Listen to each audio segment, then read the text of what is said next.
Ok, minha amiga, meu amigo, muito boa noite. Já estamos aqui no ar para mais uma edição do Eco Debates. Você sabe que, afinal de contas, o Eco Debates, a partir de hoje, ele tem um novo formato. Que beleza, né? Um formato, na verdade, onde a gente vai realizar o chamado debate clássico, ou, se você preferir, o debate mais amplo, porque durante a semana, durante o restante dos dias, a gente vai continuar realizando naquela forma tradicional, o Eco Debates, ou seja, apenas a entrevista com apenas uma pessoa. Agora, uma vez por mês fica cravado, a partir de hoje, uma vez por mês, a gente realiza o chamado debate amplo ou debate clássico. E hoje nós temos um tema bastante interessante que eu tenho certeza que você vai adorar, você vai gostar de ouvir a explanação das pessoas que nós trouxemos aqui, verdadeiros especialistas, e é um tema que está em voga, está, como se diz no jornalismo, na ordem do dia. Eu vou passar para você, primeiramente, qual que é o tema, e vou pedir, é claro, a sua participação, a sua ligação. É importante que você ligue e participe. Você sabe que você nos acompanha através do canal 9 NET Digital e canal 96 NET Analógica, www.redeecotv.com.br, e você pode nos acompanhar, é claro, no mundo todo através das ondas da web, da internet. Tá bom, gente? Olha, o tema de hoje, então, desse nosso debate clássico, que será realizado uma vez por mês, o Eco Debates no debate clássico. O tema de hoje é o caso Carandiru, que você está ouvindo aí no rádio, vendo na televisão, acompanhando pelos jornais, acompanhando pela web, o massacre da Casa de Detenção de São Paulo ou massacre do Carandiru, como foi popularizado pela imprensa. Ocorreu no dia 2 de outubro de 1992, quando uma rebelião causou a morte de 111 detentos pela Polícia Militar do Estado de São Paulo. Esse fato, é claro, ele tomou repercussão mundial e marcou a história do Brasil. É claro que marcou de maneira negativa, infelizmente, essa atrocidade. Passados 21 anos, o julgamento se inicia e o massacre volta à tona. Eu vou pedir para o nosso querido Bruno Zanoni, que está no lugar de Elton Orsi, que está de merecidas férias, e também ali o Érico Vermelho. Quero falar para você também que o Fábio Beza está conosco e o André Vido Mangano está no comando das câmeras. Eu quero chamar o Bruno para que ele possa exibir o nosso VT, que vai discorrer sobre esse tema importante, que é o caso Carandiru. Vamos lá, Bruno? Vamos acompanhar aqui, gente, olha, no nosso telão. São Paulo, dia 1º de outubro de 1992, 8 horas da manhã. 2 de outubro de 1992, cidade de São Paulo. Um presídio, um complexo penitenciário conhecido como Carandiru, considerado o maior da América Latina, chegou a abrigar mais de 8.000 presos. No pavilhão 9, daquele 2 de outubro, momentos de apreensão, medo, terror. Um episódio gravíssimo da história carcerária. Uma rebelião seguida de um massacre, o maior em presídios no país, e que, apesar de ter ocorrido na luz da realidade, ficou difícil de compreender. O que de fato aconteceu?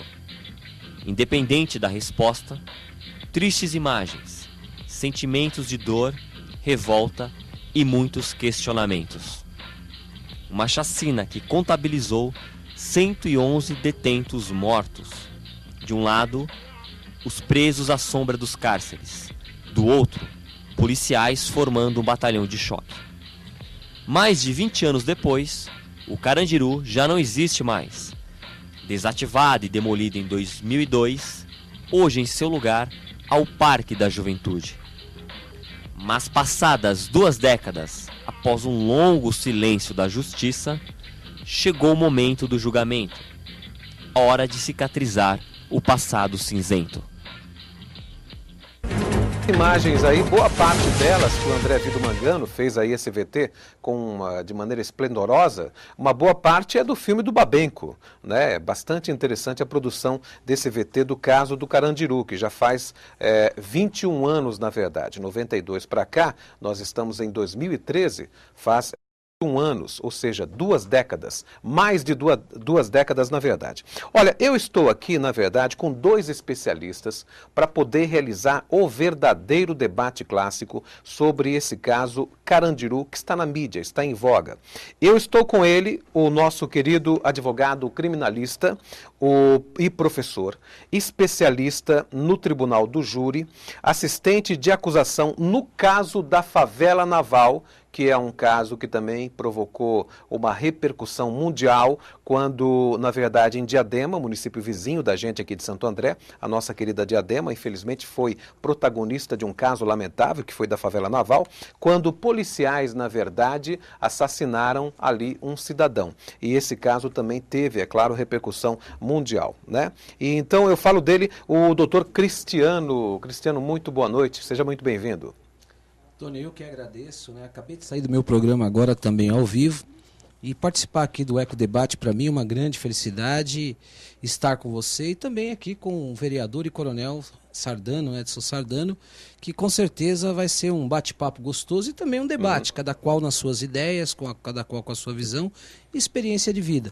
Então, parabéns por essa estreia desse programa que eu sei novo visual. Novo visual que eu sei que pela sua competência e excelência já é maravilhoso. Muito obrigado, Cris. Nós estamos com ele também, o vereador Coronel Sardano, que já nos blindou uma vez aqui, é claro, com a honra de sua presença quando era pré-candidato ainda a vereador na cidade de Santo André, e o Sardano, que também é um especialista. Na verdade, ele tem aí praticamente mais de 30 anos dedicados à segurança pública. É um especialista nessa área, inclusive muitos deles a Polícia Militar e a nossa querida região do Grande ABC. Sardano, seja muito bem-vindo.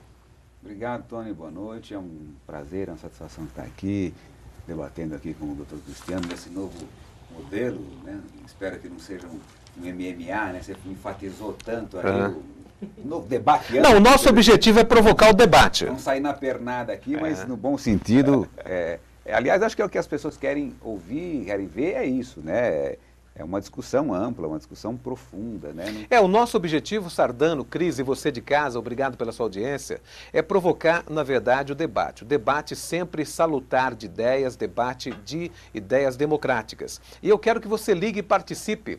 2379-4733 é o telefone que você liga e participa, dá a sua opinião sobre esse novo formato do programa, que vai acontecer uma vez por mês. O restante das edições continua no mesmo formato antigo. E, é claro, eu quero que você também participe hoje desse tema, o caso Carandiru. Mas eu vou fazer logo uma pergunta provocativa para os nossos 2 entrevistados, porque, Cris, a situação ali, ela era de motim e demandava, é claro, uma ação enérgica por parte da Polícia Militar. O que você acha que aconteceu ali? O que nós temos que fazer é a seguinte análise, que é o que você falou, demandava uma ação enérgica da própria Polícia Militar naquela ação ali policial que houve. Entretanto, a caracterização dessa ação, houve um excesso nisso. Um excesso na ordem de comando, e quando eu falo isso, e aí nós temos que colocar também com bastante clareza, hoje nós estamos vendo esse julgamento ocorrer, que apesar do decorrer dos anos, isso ainda volta com grande discussão, foi referência para estudos da Polícia Militar do Estado de São Paulo. Mas o que eu quero também fazer uma observação, que falta no banco dos réus algumas autoridades que deveriam estar ali. Quais delas, por exemplo? Primeiro, hoje, o comandante-maior da Polícia Militar do Estado de São Paulo é sempre o governador em exercício. Sim, no caso, à época, era o governador Fleury. Era o governador Fleury. Você acha que ele deveria estar no banco dos réus? Eu acho que sim, porque hoje nós tivemos, vamos fazer um paralelo, o caso do Rio Grande do Sul, lá que ocorreu isso. Sim. Está sendo feita uma denúncia... Você fala o caso da boate que pegou fogo e morreram... Vamos fazer uma analogia. Aquele prefeito, ele está sendo denunciado, juntamente com os seus secretários... O Corpo de Bombeiros. O Corpo de Bombeiros. Mas o prefeito, em relação aos seus secretários, em relação à responsabilidade dele. Então, quando o governador ele deu uma ordem de comando, ele era responsável para o secretário de Justiça e, por sua vez, ao coronel que estava lá, que era o coronel Biratã, que estava no comando da ação. Então, quando se fala no caso massacre do Carandiru, nós temos que verificar o seguinte: aquela conduta ali, não existia possibilidade alguma de defesa daquelas pessoas que estavam com suas liberdades cerceadas. Na prática, se existiu ali um encurralamento. Foram encurralados naquela situação. Você acha que foi execução? Veja bem, o excesso, e aí que está, numa ação policial, o coronel vai falar isso muito bem, que eu sei, existem limites que também não dá para delinear muito essa diferença. Agora eu quero convidar só para concluir, eu atribuo a responsabilidade do Estado, certo? E de cada qual. Primeiro, por quê? Porque existe uma definição jurídica que nós temos que verificar, que ninguém é obrigado a cumprir uma ordem manifestamente ilegal. Espera um pouquinho. Se ali, sim, você acha então que houve uma a possível ordem do governador não deveria ter sido cumprida pela polícia? Tá. A ordem de invasão, perfeita. O Estado tem que agir com energia para se controlar exatamente uma ação indevida dentro de uma situação. Agora, naquela questão ali, naquele momento, você não dá para falar em legítima defesa. Uma legítima defesa você tem que caracterizar o quê? Entendeu? Poder de ação e reação. Muito bem. Perfeito. Então, se eu te dou um tapa, você tem que revidar com os meios da sua com algo proporção. parecido. Mas algo não proporcional ao de uma arma tapa. de fogo. Agora, eu quero chamar o coronel ao debate, porque, na verdade, o coronel tem praticamente aí 30 anos de serviços prestados à segurança pública e, obviamente, que é um representante da nossa polícia militar, a chamada Força Pública, a nossa gloriosa Força Pública, né? Coronel, o que o senhor acha dessas palavras do Cris? Houve excesso por parte da Polícia Militar? A Polícia Militar, coronel, não estava preparada à altura para poder debelar algo assim? Não, eu acredito que a palavra não é preparo. Eu vou fazer uma regressão aí um pouquinho maior. Sim. Eu entendo que o chamado massacre do Carandiru foi a gota d'água de algo que começou um pouco antes. E aí eu vejo como algo, vamos dizer assim, importante na participação do governador Fleury. Não necessariamente no episódio, porque no episódio ele estava longe e ele não mandou invadir. Ele falou: coronel, faz o que tem que fazer, eu não estou aí, não estou vendo. Então, essa decisão de invasão foi por parte do coronel. Ele deu o aval, mas falou: olha, analise a situação aí. Veja a situação, como é que está. Você que está aí dentro, no teatro de operações, se precisar da minha autorização, se você entender operacionalmente que é o caso, invada. Mas jamais ele ia dar morte, tipo, invada, mata todo mundo, faz isso, faz aquilo. Não, mas deixou a decisão para o comando da tropa ali na hora. Mas vamos voltar um pouco no tempo. E o que foi ali? O governo Fleury foi um governo acentuadamente duro nessa questão. Aquela coisa de bater no peito, não, bandido bom é bandido morto, em São Paulo bandido não faz nome, uma série de frases emblemáticas que vão sendo disseminadas no seio da tropa. E o conjunto, uma corporação como a Polícia Militar, ela age muito por certos sinais. Então, certos sinais, então, quando você começa a dar, por exemplo, muito prestígio para a rota, aconteceu agora há pouco no governo Alckmin. Você começa a prestigiar, começou a causar ciúme, inclusive. Inclusive, o último comandante da rota teve uma votação espantosa aí para vereador, foi um dos mais votados, o segundo ou terceiro mais votado, o coronel Telhada. Por quê? Começou a dar muito prestígio para a rota. Prestígio. Só que essa palavra prestígio, ela pode assumir uma conotação complicada. O que é prestígio? Sim. Então, todas as ações são legitimadas. Mesmo quando você percebe, olha, puxa, mas um tiroteio envolvendo 10 pessoas, não escapou um vivo, né? Os 10 morreram.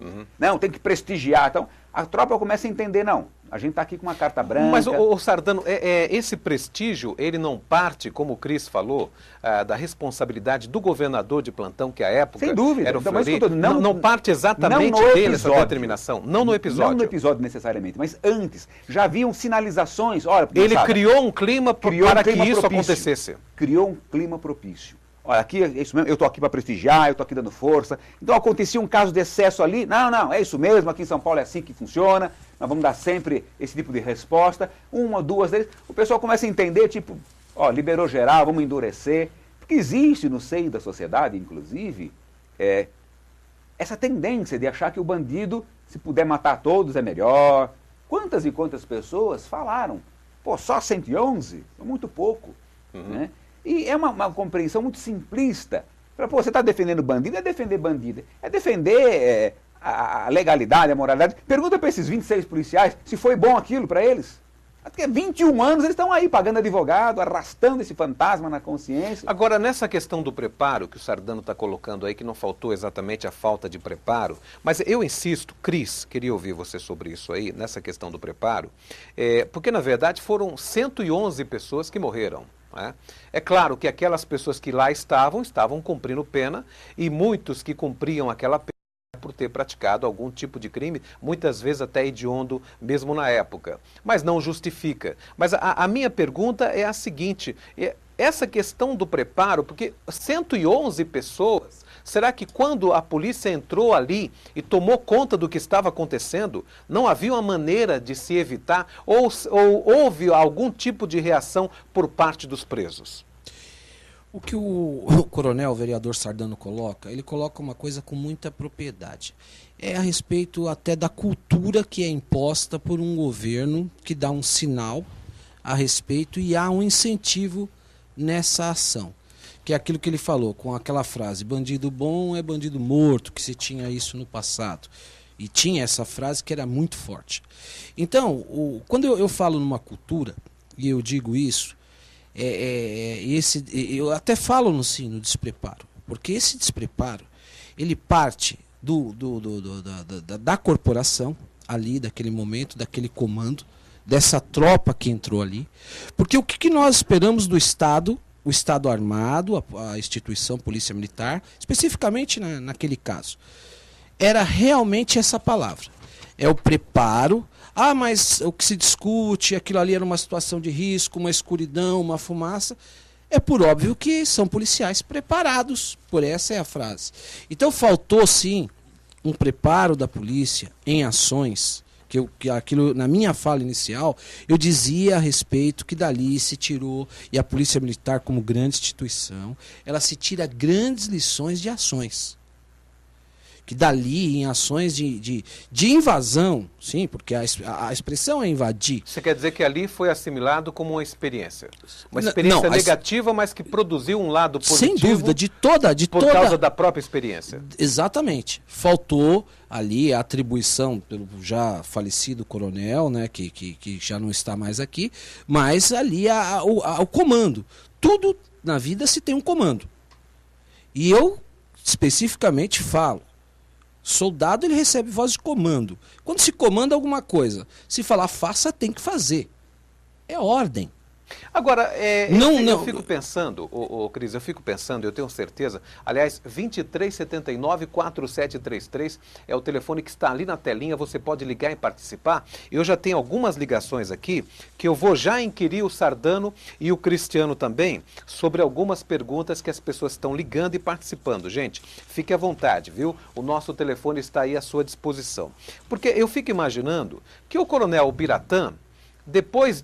passou muito tempo para ser julgado. São 2 décadas e 1 ano praticamente. São 21 anos. Ou seja, completou a maioridade, né, Sardano? Essa agora que é a mais, verdade. Né? Agora, pelo novo código, é 18 anos. 18 anos mesmo, tudo, né? Antigamente eu já estou meio atrasado. Civil, já não é mais, né? Agora é tudo 18 anos. 18. Mas eu acho que a justiça é morosa demais e todo mundo, com certeza, vai concordar. Mas hoje o que acontece? Eu acho que o elo principal dessa situação, que era o coronel Ubiratã Aguiar, que depois foi eleito deputado. Ubiratã Guimarães, né? Ubiratã Guimarães, que foi eleito deputado. Ora, hoje ele não está aí mais para responder. Quem é que vai ser culpabilizado por isso, Sardano? Esse processo está envolvendo várias pessoas. Ele, como comandante, ele inclusive não participou da ação.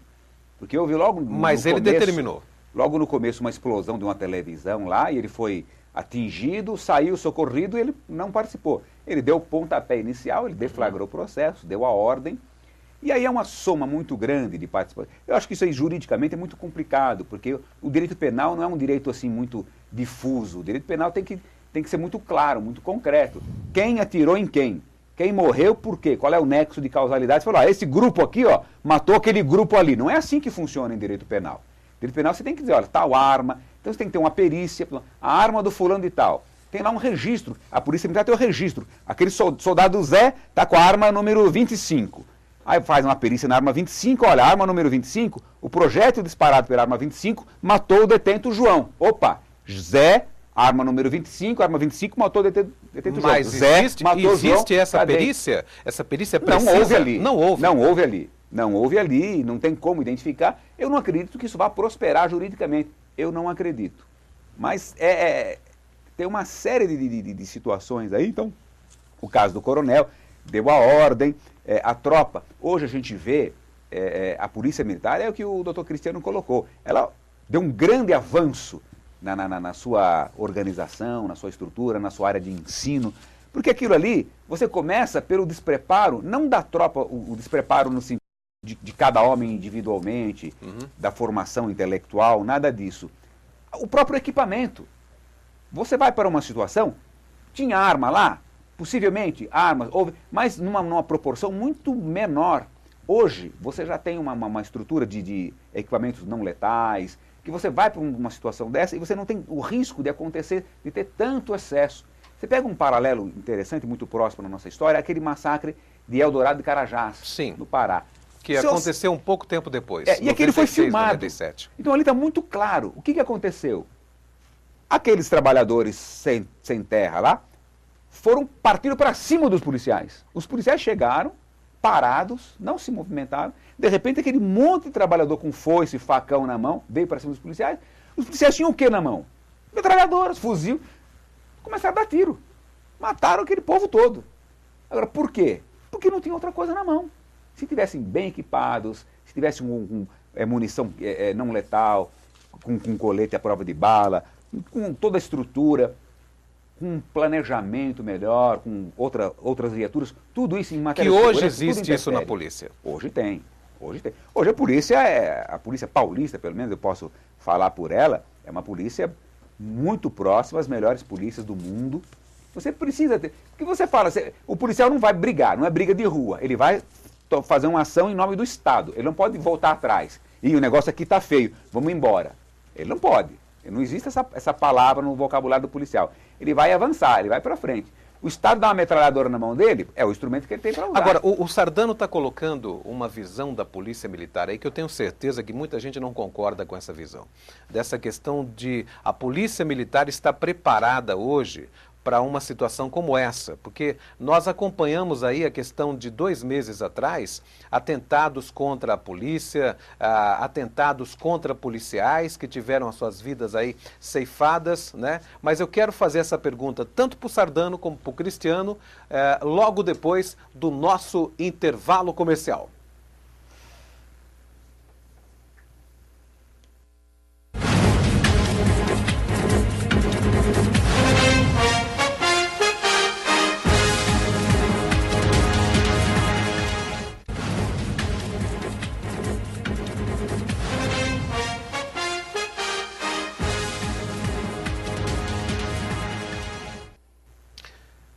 Minha amiga, meu amigo, não precisa mudar de canal, sou eu, é o Tony Duarte, o Cristiano está aqui, o Sardano também, somos a Eco TV. É que agora o Eco Debates, uma vez por mês, ele realiza o debate pleno, debate cheio, ou seja, o debate clássico. Hoje nós estamos aqui com um tema bastante espinhoso, interessante, é a ordem do dia, está na mídia, que é o caso Carandiru, que aconteceu lá no longínquo ano de 1992.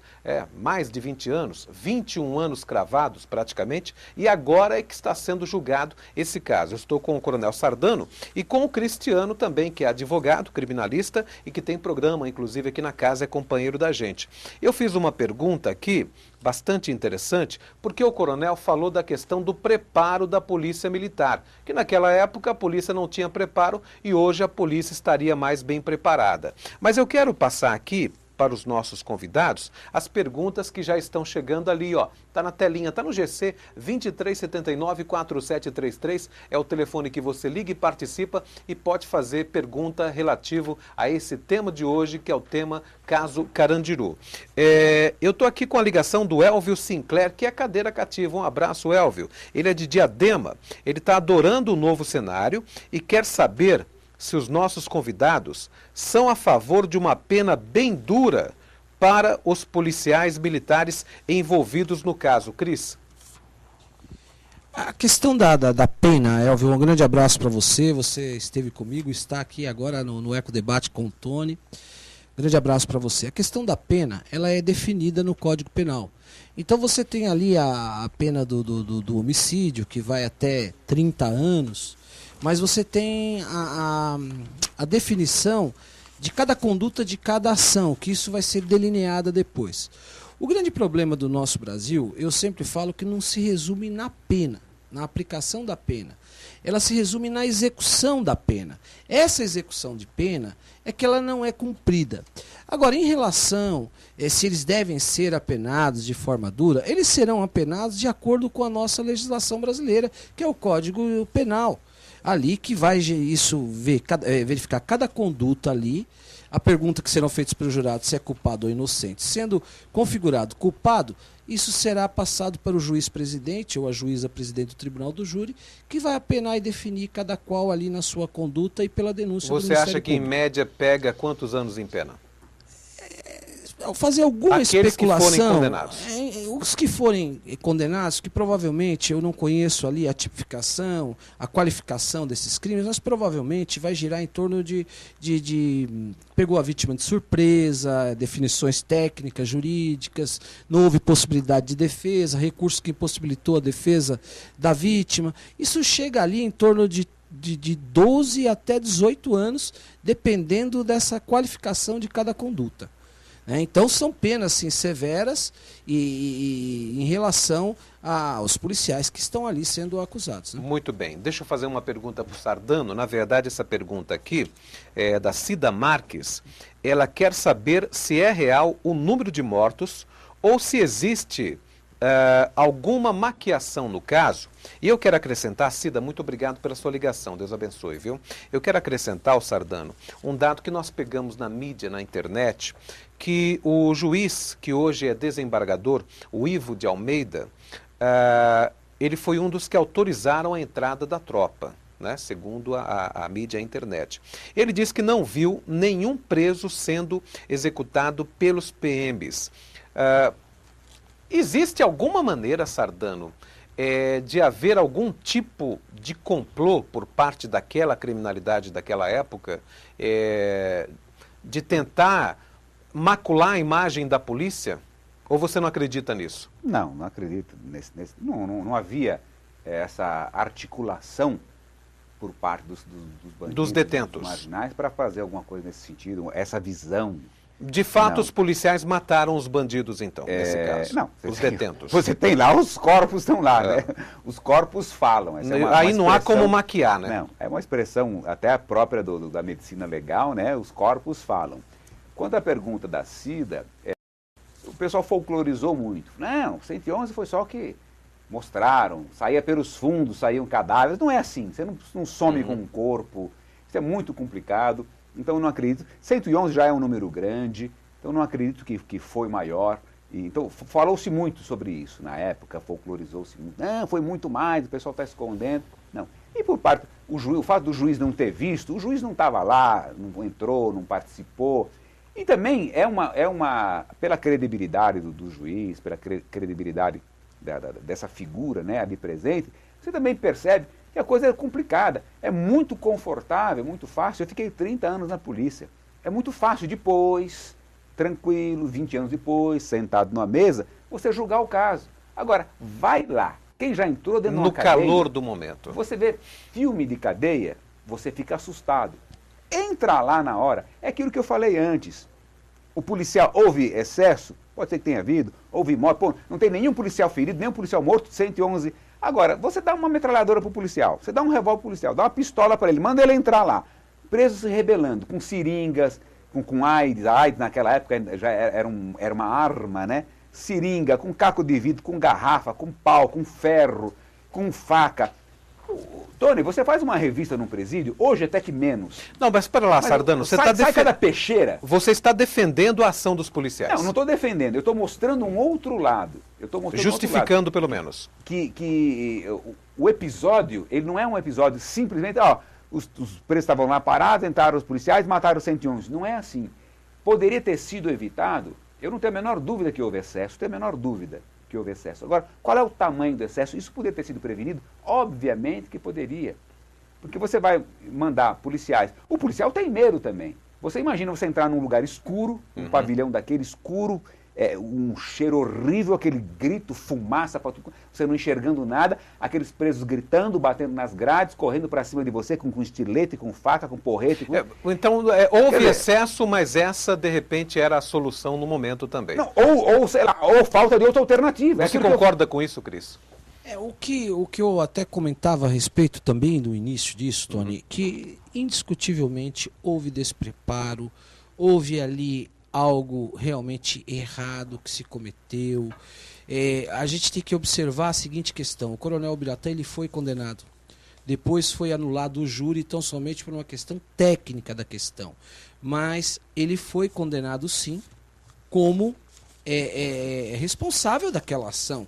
É óbvio que o Estado ali sendo representado na figura de um coronel, que pese ali, não se discute mais isso, nem eu estava lá, foi o que o vereador acaba de colocar, o Sardano, que depois ele se retirou, houve uma explosão de uma televisão, não dá para saber disso, mas que foi ali a responsabilidade dele e houve uma condenação, indiscutivelmente. Agora, a questão é, naquela época, eu dizia, do século XX, nós estamos no século XXI, Sim. 1992, uma Constituição nova, não se existia ainda. 4 anos de Constituição. 4 anos de uma Constituição. Que era de 88, a de Constituição 88, é de 88. De 88.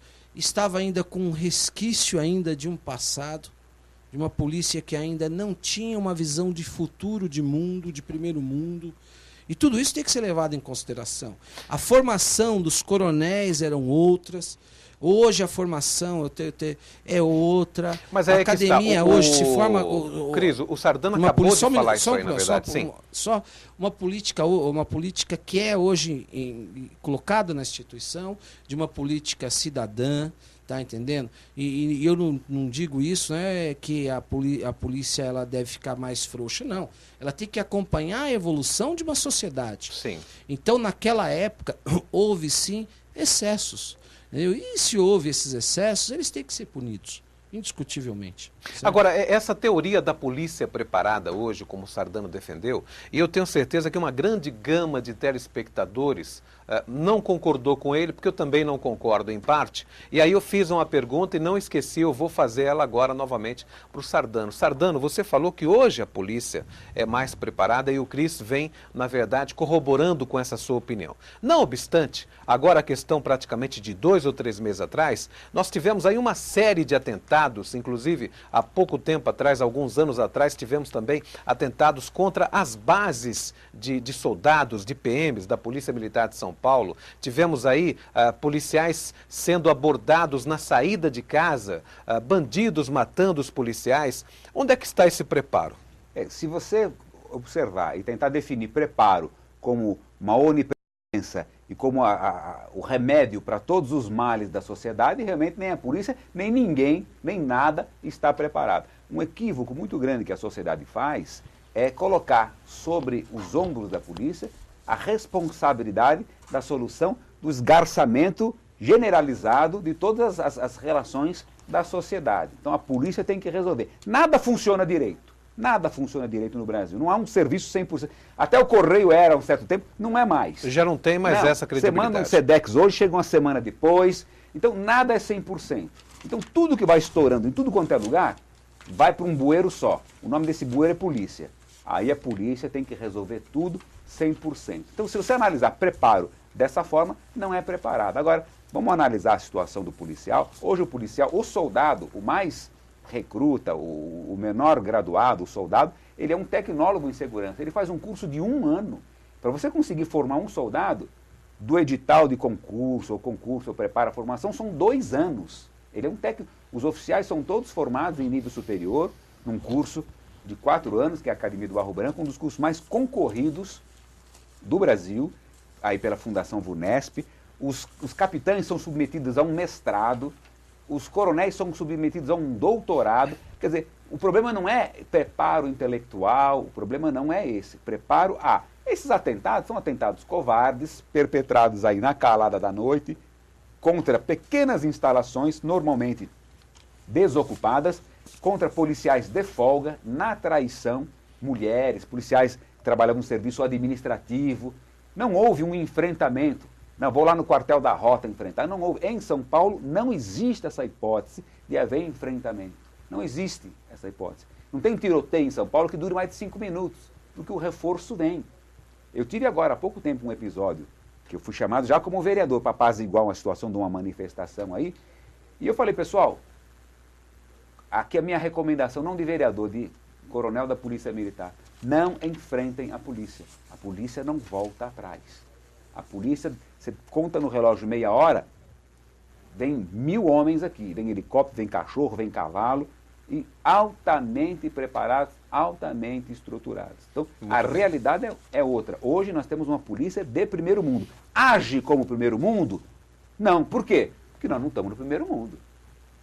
O bandido também não é de primeiro mundo, a vítima também não é de primeiro mundo, a estrutura penitenciária não é de primeiro mundo, a estrutura jurídica... E o salário é de primeiro mundo? Não, não é de primeiro mundo. Também não é... Então aí também já colocou por terra, também, né? Também. Porque se o salário não é de primeiro mundo, um abraço tudo, né? Também é um desestímulo, deveria... Não é uma coisa miserável, como as pessoas falam, o salário inicial hoje é da ordem de uns R$3.000, não mata de fome. Mas é pouco para quem coloca a vida em risco. Né? Para o tipo para a delicadeza, né? Para a importância da atividade, para a complexidade do dia a dia do policial. Muito bem, 11h41 e a gente vai ter que ir para um intervalo comercial. Deixa eu só falar aqui as efemérides de hoje.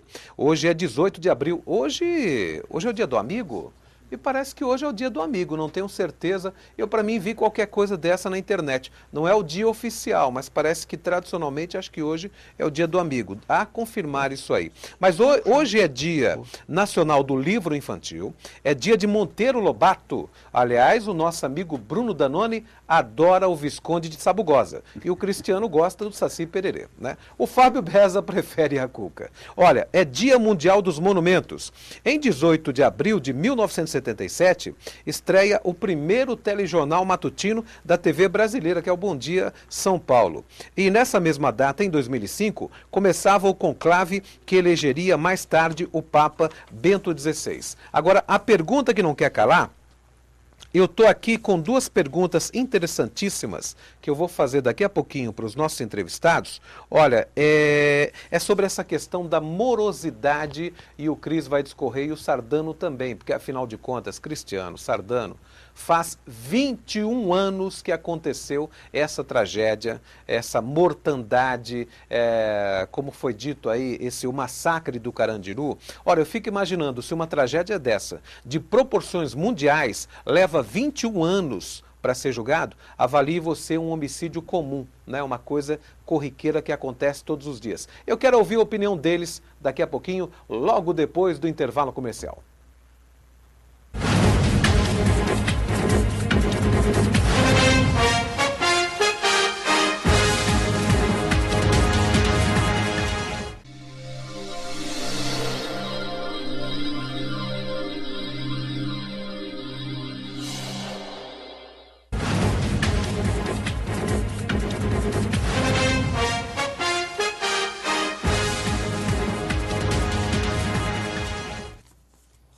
Ok, meu amigo, já estamos de volta agora com essa nova fase do Eco Debates, Canal 9, NET Digital 96, NET Analógica. Amanhã estou no Shoppinho, lá no centro da nossa querida cidade de Mauá. Um grande abraço para o pessoal do Shoppinho, lá o Zé, a Luciana, o Guina Cacareco, todo o pessoal do nosso querido Shoppinho no centro da cidade. E você sabe que agora, nessa nova fase, pelo menos uma vez por mês, são 4 programas ao mês. Uma vez por mês, a gente vai realizar esse programa especial, que é o debate amplo, o debate clássico e os outros programas naquele molde que você já conhece. Eu estou com o Cristiano, doutor, advogado, colega da gente aqui, e também com o vereador Coronel Sardano, 2 especialistas em segurança pública, falando hoje sobre o Carandiru, que está na ordem do dia. Agora, nós temos aqui uma série de perguntas, e algumas perguntas vão exatamente de encontro à questão da morosidade da justiça no Brasil. Olha, o André Vieira André Vieira, da cidade de Santo André. Um abraço, obrigado, André, pela ligação. Olha, o André, ele pergunta, ele é do bairro Jardim, por que a justiça é tão lenta, é tão morosa no Brasil? Cristiano, você é advogado. Responde aí, por que demora tanto para se julgar os casos no Brasil? No Estado de Direito... É André, né? André, um grande Vieira. abraço para você por estar conosco nesse programa hoje, nessa estreia, nesse novo formato. O nosso Estado de Direito, ele prevê exatamente a questão do nosso ordenamento jurídico. E nós somos submissos a esse ordenamento jurídico. Existe uma série de questões jurídicas, recursos, que fazem parte de um processo de defesa. E isso deve ser respeitado no Estado de Direito, que reflete exatamente a nossa cidadania. Então, o que nós temos que ter em mente, estar verificando, que o processo judicial ele tem que ser célere, ele tem que ser realmente rápido. Mas nos casos que nós vemos, determinados excessos que realmente nos faz a justiça ficar morosa. O que nós temos que verificar é que houve mudanças. No caso específico do Carandiru, antigamente, policiais militares não eram levados ao júri popular, que eram crimes dolosos contra a vida. Isso era julgado pela Em 92 ainda era justiça, assim? Chamada justiça casta, exatamente. Então, depois que houve exatamente toda essa transformação e mudança, e houve recursos até o STJ, eu disse que houve a condenação do coronel Ubiratã, então realmente existiu essa morosidade. Mas hoje, entretanto, um crime de homicídio, ele é julgado muito rápido. E hoje um crime de homicídio ele é julgado em primeira instância, se houver recurso mesmo assim, no máximo em 12 meses. Então realmente hoje está havendo mudanças. Muito bem. Muito bem.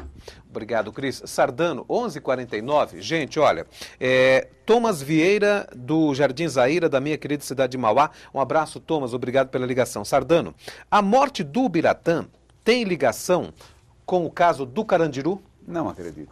Mas não é muito suspeito esse homem ter morrido assim? Eu sempre parto do pressuposto, eu sou meio avesso a essas teorias de conspiração aí. Eu não acredito, não tem... O que aquela advogada estaria fazendo ali? Quer dizer, teria uma trama... Você não acha que o crime organizado estaria por trás? Não. É muita imaginação. Não pode ficar tranquilo, Tomás. Não teve nada disso, não. Ali muito foi bem. Outra coisa. Aline Cristina, um abraço, Aline. Ela é de São Caetano do Sul. Cris, a imprensa pode estar manipulando o resultado do júri? Não, Aline, um grande abraço para você. Eu não vejo dessa forma. O grande questão que não somente no Brasil, mas no mundo inteiro, a imprensa ela realmente dá determinadas definições que acaba por vezes dando algumas convicções exageradas. Então, há de se realmente verificar com cautela. Eu não vejo dessa forma. A imprensa ela tem um papel fundamental, que é de divulgar, que é realmente trazer a transparência de fatos que ocorrem. Mas nesse caso específico, não. Eu acho que a imprensa está ocupando o seu papel, o seu devido papel, em divulgar, em mostrar. É óbvio que ela criou um rótulo não somente nesse caso, mas em outros casos também, que acaba tendo um signo, uma figura, né? Mas não tem realmente essa questão nesse caso, não. Coronel, o Edson Lima, de São Bernardo do Campo do Centro. Um abraço, Edson. Obrigado pela ligação, viu? O pessoal participando. Muito obrigado mesmo. Olha aí. Obrigado pelo carinho. Ele pergunta o seguinte: as famílias dos presos, uma vez agora reconhecendo a culpabilidade desses policiais, as famílias serão indenizadas? Já estão ocorrendo algumas indenizações, né? Teoricamente, em tese, todo mundo deveria ser. O preso está lá sob a guarda do Estado. O Estado deveria proteger. Se ele morreu pelas mãos do Estado, teoricamente tá aí nasceu uma reação. Tem a obrigação de indenizar. Mas isso nunca aconteceu. Está acontecendo nesse caso, porque esse caso tem uma conotação política muito forte, emblemática, envolvendo cortes internacionais. Mas não é o praxe. Opinião. Não é, em hipótese alguma.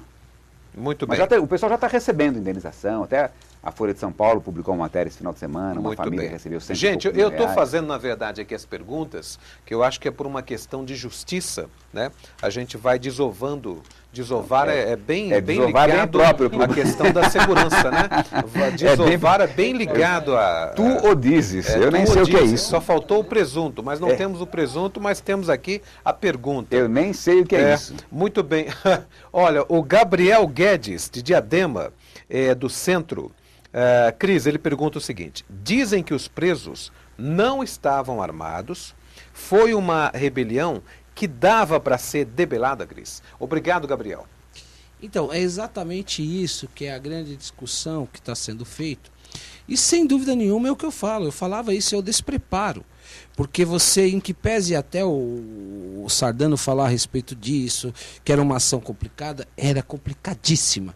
Mas realmente existia um poder letal ali muito forte na mão do Estado, representado pela Polícia Militar, que realmente não caberia aquela proporção de ação naquele momento.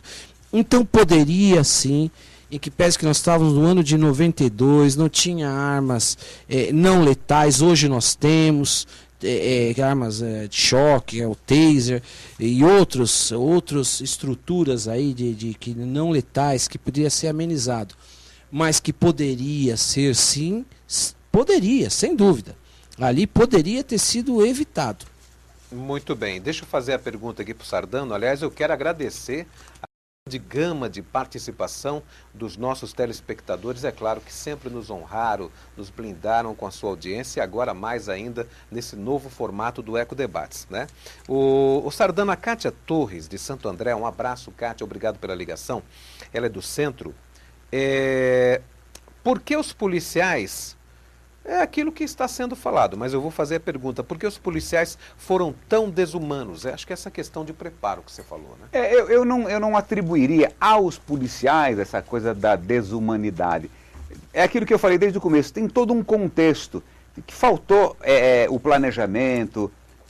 Essa desumanidade vinha já anteriormente, até numa política de governo. Os policiais cumpriram ordens. Os policiais estavam ali, não necessariamente cumpriram ordens, mas aquilo acabou sendo uma decorrência de uma... É como uma discussão. Você começa uma briguinha pequenininha, vai discutindo, de repente alguém dá um tapa no outro, não estava querendo aquilo, mas não tomou as cautelas nos passos anteriores. Muito bem. Então ali o pessoal foi de uma forma despreparada, com arma inapropriada, com as costas largas, com gente incentivando, e deu no que deu. Não são monstros, são pais de família. Eu acho que se equivocaram ali, eu não tenho a menor dúvida que foi uma ação equivocada, mas não é tão simples assim, está na hora um massacre deliberado, não acordaram aquele dia para massacrar ninguém. Mas o desfecho... Aliás, você falou na antessala, foi aqui lamentável. na verdade nos bastidores, o Sardano falou que você chamar de massacre em si já é um julgamento, né? É um pré-julgamento. Olha, a Elizabeth Carvalho, um abraço, Elizabeth, ela é de Santo André. Cris, dia 15 teve uma audiência pública em São Paulo, por que não deu certo? Ela fez a pergunta para o Sardano, na verdade, colocar o Sardano aqui. Mas é que eu estava falando você está sabendo da audiência pública? Sobre isso, audiência pública, sobre a operação delegada. Salvo engano, eu acho que foi uma audiência pública realizada até de autoria do vereador. E eu acho que ele pode falar com mais propriedade em relação a essa audiência pública. Mas talvez eu vou responder, depois eu quero até para ele falar isso rápido. Sim, bem rapidinho, porque a gente está chegando no final. A questão é que um jurado passou mal, provavelmente, lá e teve que realmente suspender e remarcar o julgamento. Então essa foi essa questão. Agora, da audiência pública, dessa operação delegada, foi o vereador que foi autor dessa autoria da indicação. Foi dia 15 aqui em Santo André, na Câmara Municipal, nós provocamos uma audiência pública para discutir a operação delegada, que é o quê? É aquele instrumento onde a prefeitura contrata policiais em hora de folga para ocupar funções de atribuição da própria prefeitura, mas é o policial que vai exercer. É o chamado bico oficial. O bico oficial. Só que ao fazer esse bico oficial, fazer funções da prefeitura, não é a prefeitura pagando o Estado, dando dinheiro para o Estado, para fazer as funções do Estado. Certo. Mas para fazer as funções próprias da prefeitura. Ao fazer isso, o policial vai fardado, armado, fazer funções municipais. Então ele acaba fazendo duas coisas ao mesmo tempo. Então ele vai fazer, por exemplo, fiscalização de ruído. Vamos usar o exemplo aqui de Santo André, na Rua das Figueiras.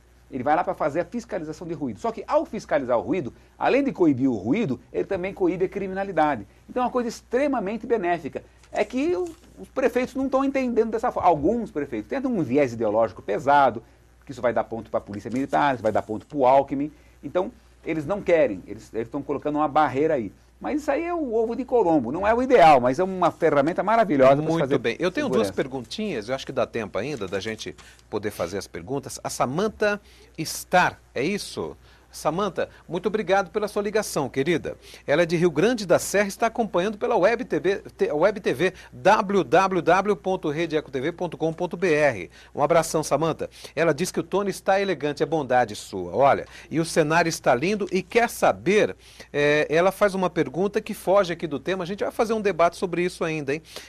Se nós aqui somos favorável à diminuição da maioridade penal. Bem rapidinho, Sardano. Não. Não. Cris? Eu vejo com bons olhos, desde que tenha uma proporcionalidade disso, dessa idade. Porque hoje é aquilo que eu falei, o jovem de 16 anos, ele já tem uma maturidade muito maior em relação ao jovem do século XX. Então eu acho que tem que ter uma graduação. Não é óbvio que seja apenado, jogado, lançado esse jovem aí que comete esse crime ou esses crimes no meio de bandidos. Eu acho que não, mas eu acho que deve ser feito, sim, uma mudança. É muito complexo para responder. É muito complexo. É verdade, muito complexo. É verdade. Mas nós vamos fazer um debate sobre isso ainda e com certeza convidaremos o Cris e o Sardano também. Olha, o irmão Leandro, um abraço, irmão Leandro. Participei do programa dele hoje. Aliás, é um programa sensacional, Bíblia para as Nações. Ô Sardano, é verdade que foi a partir do massacre do Carandiru que o PCC? Não. É mito? Outra coisa também que... O PCC surgiu da falta de organização do sistema penitenciário. O sistema penitenciário... Mas foi a partir daquela época, adubou. Hein? Não, né? É muito difícil você tinha naquela época um time de futebol, né? O sistema penitenciário, a ligação... Hoje em dia o preso vai para a cadeia, qual é o princípio da cadeia? Segregar o cidadão da sociedade. O cara vai para a cadeia, ele continua com celular, ele continua com comida, continua com sexo, com... O que muda na vida do cara? Quer dizer, ele não percebe, estou preso, ele não percebe. Ele continua falando, fazendo golpe, aplicando golpe, matando os outros, consumindo droga, tendo relação sexual com a companheira. O que muda? Então, a cadeia tem que ser um marco, tem que marcar, falar, olha, você está preso, você perdeu o Playboy. Mas não, ninguém perde nada. Nós vamos encerrar. Cris, 30 segundos para sua fala final, bem rapidinho. Um grande abraço para você que participou aqui desse novo formato. Quero parabenizar o Tony, toda a direção da Rede Eco TV por esse brilhante trabalho que vem sendo desenvolvido aqui. E um forte abraço também aqui para o vereador Coronel Edson Sardano. Muito obrigado por você ter estado conosco até agora. Sardano. Tony, boa noite, obrigado. Cristiano, boa noite, obrigado. Amigos, amigas que estão nos assistindo, muito obrigado. É realmente um calor, é muito gostoso, o tempo voa, passa. Verdade. Eu só tenho a agradecer e me colocar à disposição para uma próxima oportunidade. Obrigado, Sardano. Obrigado, Cris. Gente, não temos mais tempo. Deixa eu mandar um grande abraço para o Vander von Leifer, Suelen Correia, Guina Lansoni, Fábio Beza está junto comigo aqui, Elton Orsi, Bruno Zanoni, que são pessoas aqui da TV, nosso pessoal da direção, que está acreditando cada dia mais nesse programa que é Prata da Casa, agora com cenário novo, num aspecto novo, e uma vez por mês a gente vai ter esse debate amplo. Na próxima semana voltamos com mais uma edição do Eco Debates. Um abraço, gente.